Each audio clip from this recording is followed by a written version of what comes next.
Hello everyone and welcome to the 25th in our ongoing series of lectures on Middle Egyptian and hieroglyphics. This is an exciting milestone. 25 is a big, nice round number. And this is also almost exactly 2 years since we have started this series, and we've made a lot of progress. We are now ready to look at some example sentences from chapters 11 through 13. This, as you probably know by this point, is commonly what we do after we've covered most of the material in a given set of chapters. And this one is most and not all for reasons I will get to at the end of the video. At this point, we have learned quite a bit. The examples in the book have suitably gotten very long to prepare us for handling actual text. This is very good from a pedagogical standpoint, and it is very difficult from a putting it in a slideshow perspective. So unfortunately, I've had to break some of these up into fragments. Some of these I have only taken a small portion of, the one for chapter 13, for example, because using the entire text would be quite unwieldy. And as always, all of these were chosen because they have answers in the back of the book. I'm not giving away answers to homework that you do not already have. You're going to have to work out the other ones for yourself. Let's get into it with example 1. Now this is from chapter 11, and it is from a medical text. Medical texts, frequently what you'll get is you'll have a section in red that's kind of a heading or a title, and then a section in black ink, which is what the heading is describing. So it might be a prescription for doing something, and then what the prescription is. And that is what we are getting here. So our heading is Medjat net shenet ges tep. Medjet is a noun. It means book or scroll or something like that. And then net is, of course, our genitive adjective in the feminine. Shenet is an infinitive of a verb meaning to exercise in the sense of drive out, not in the sense of like workout. And then gestep is a noun. Gestep is very interesting. I'm going to digress on it for a moment because it's actually related to its translation into English. It means migraine. And at first you might not get the connection, but in Egyptian, gestep would be side of the head or half of the head. And in Greek, half of the head is hemicrania. And then Greek and then Latin medical manuals use the term, borrowed from Egyptian, but translated into Greek, for a particular kind of headache that feels like it takes up half of your head. And then in English, we dropped the h, and it just became migraine. But it's all from that same original root. So the overall meaning of this is the book of exercising or conjuring a migraine. Conjuring in this case does mean to like cast it away rather than summon it up. I know oftentimes in our current dialect of English, conjuring means like to cause a migraine. But that's not what's going on here. This is a treatment for a migraine. The Egyptians are not writing medical manuals to give people headaches. And then the body of this text is setep. Setep usually means to choose, but it can also mean like a strip of cloth. En paket, fine linen, dio tep f. Of course, setep and paket are nouns, and en is our genitive. Dio, of course, comes from redi. It is a participle. It is a past passive participle, specifically, or a perfect passive participle. And then tep f is to the head, or we might say around the head, but it is a strip of fine linen placed around the head.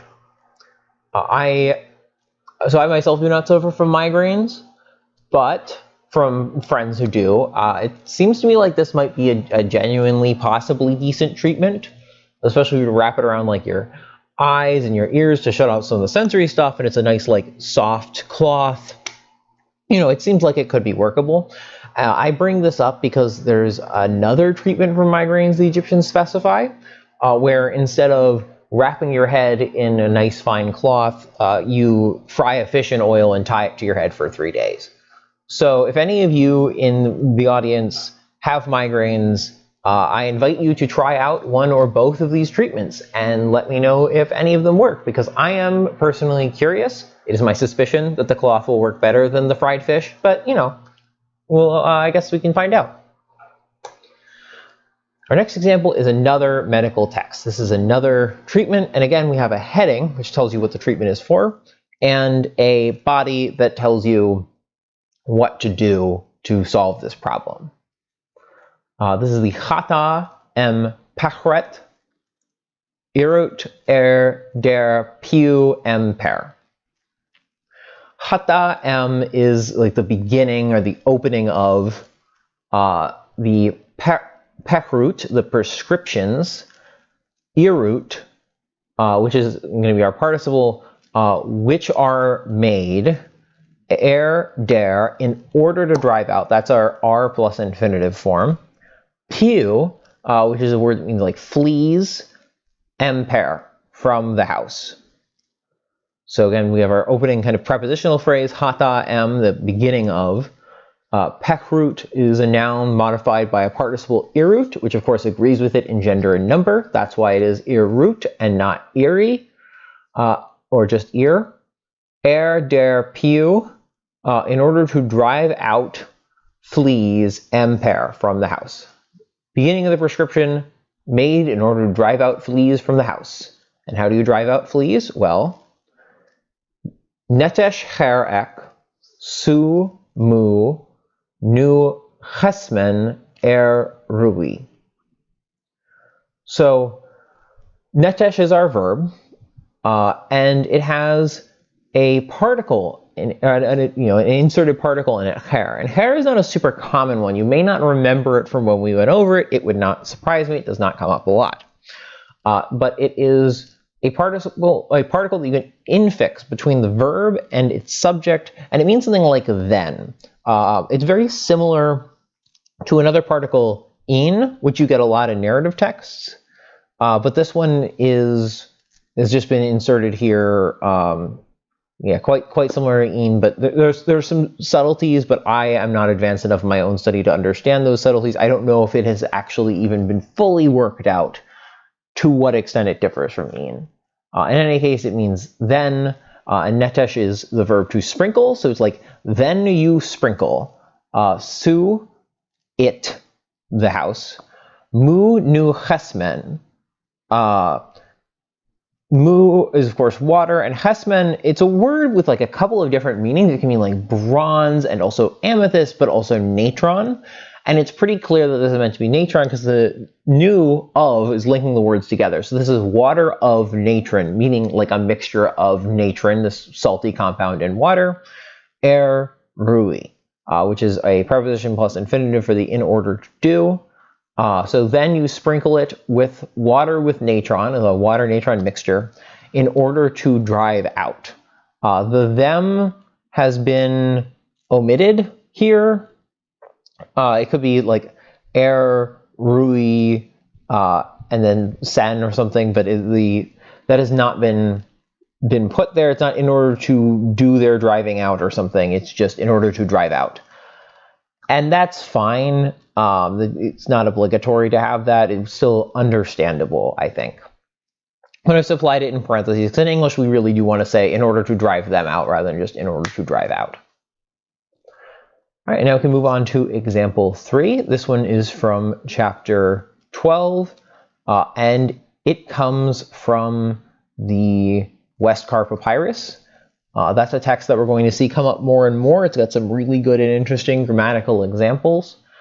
It is, frankly, a very interesting text. It's worth a read. I think I read it recently for class. It's a very good set of translational practices. And the context here is that a Prince Horjedef has been sent out to find a magician. And he has located this magician, and we're about to find out how he has located him. And if you can guess from what I just said about that, how he is located, this is going to be practice for our second tense. Gemi nf su sejeru her tema sesh en ineb. So get me nf is, of course, our verb, marked with the n of past time. Now, from its immediate morphology, it's not immediately clear whether this is meant to be a second tense or a regular sejim nf. However, knowing the context, and in particular knowing that this is not a dependent clause, but an independent one, the fact that it starts with a sediment F means that it is almost definitely our second tense, our emphatic form. So as soon as you note that, as soon as you're like, okay, this is probably going to be a second tense, we need to start looking for some adverbial elements that might be worth emphasizing. We have a direct object, su, and then we get a whole string of adverbials. Sejeru is a stative, means lying down.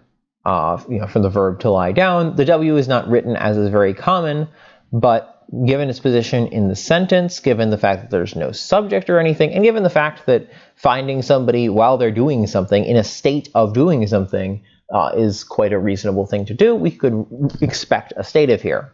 Then we get a couple of prepositional phrases. Her tama, on a mat, sesh, in the threshold, en yineb f, of his wall. This is how Hoch translates it. The writing of Eneb is a little odd, and frankly, it would not be surprising to me if a more correct reading would be Yineb per f, the threshold of the wall of his house. But that isn't kind of neither here nor there. The meaning is basically the same. So I've actually translated a little differently than Hoch. I have chosen to write here, it was in the threshold of his wall that he found him lying on a mat. I've played with the emphasis a little bit. Also, and I do want to make the point that this is abbreviated. There are a couple of circumstantial clauses that follow as well. There are also adverbial elements. So why is it that I have chosen to emphasize the location that he was found, the threshold of the wall? Well, first of all, ordinarily, a second tense is emphasizing the final adverbial element, and the final adverbial element here is the threshold of his wall.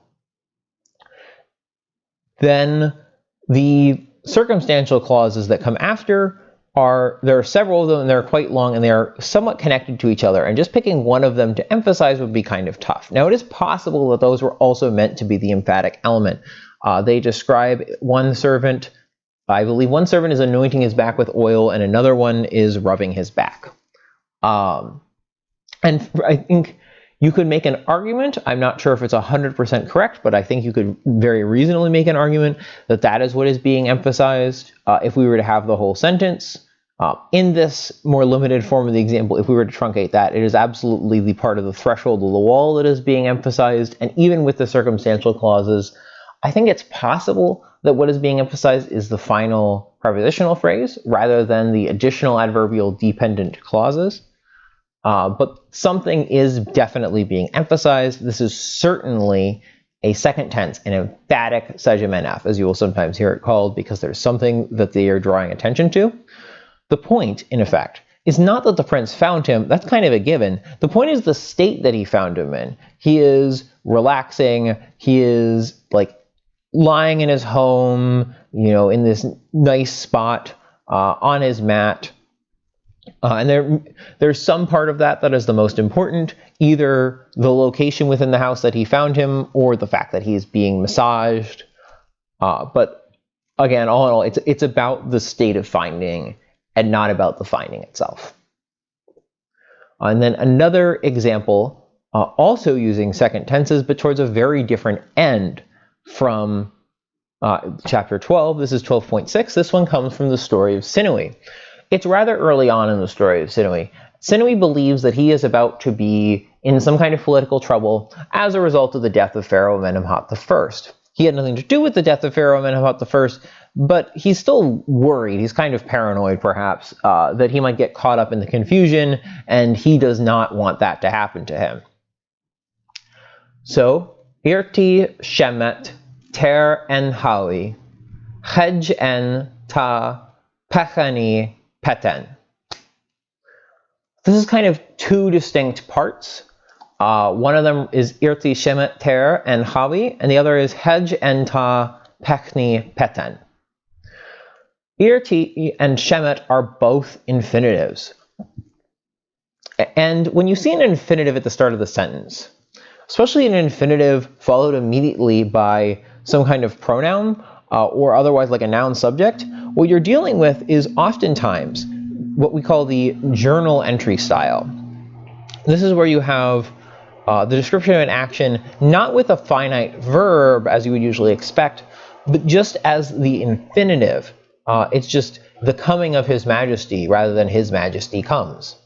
And in this case, it is my doing of going is literally what irti shemet is. But irti or irit shemet or iri shemet is an idiom that means to depart. So it's like my departure. And then we have another very interesting thing going on with ter and hali. Ter is a noun. Ordinarily, you wouldn't expect a noun to just be kind of hanging out like this, especially because shemet is intransitive. You can't just have a noun there. But there is something interesting that you can do with nouns that relate to time. You can use them as though they are adverbs. This is actually something that's not uncommon cross-linguistically with other related languages. It's also possible to do this, for example, in Akkadian, the language of ancient Assyria and Babylon. Though in that case, you use a different ending. You use an accusative ending, which is something that those languages have and Egyptian does not. So you have the word time here being used as an adverb. So at the time, en hali, of night. And then our second part, hejenta pechni petan. So again, it doesn't make sense to have, hedge means to dawn. It means to become bright, but it means to dawn here. It would be weird if this was a circumstantial clause, because it's got an N ending, so it's in the relative past time. But if it was in the circumstance, why would dawn be happening before nighttime in a narrative sequence about your running away? Doesn't really work. This has to be an independent clause coming after the previous one rather than before it.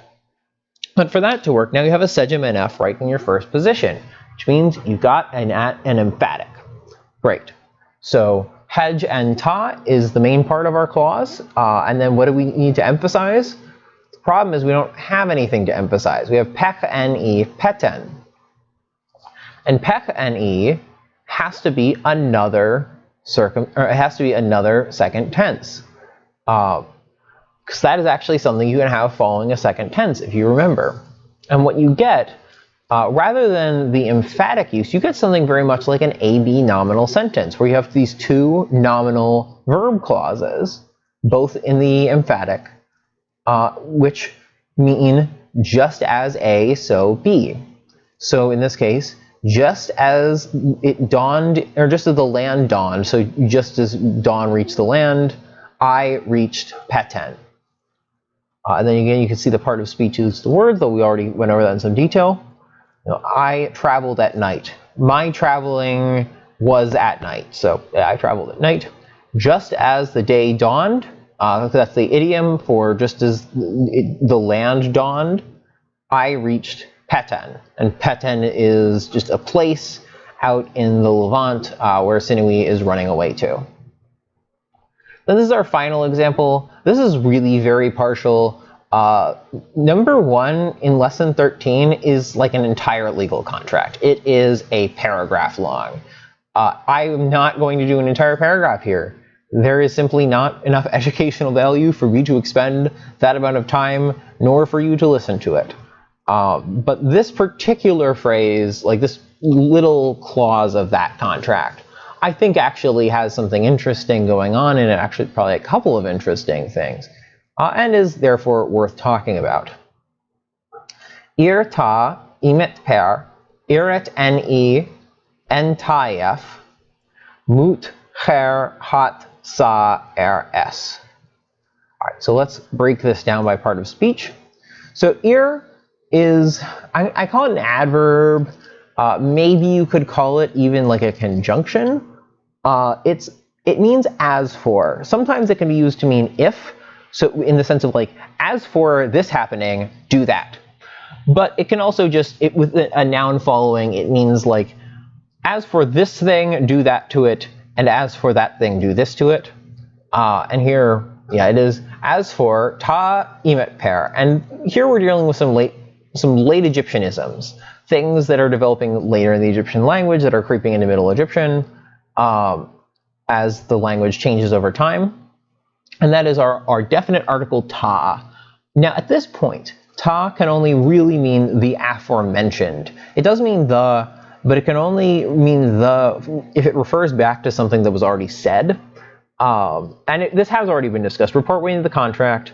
We're already talking about transfers of property.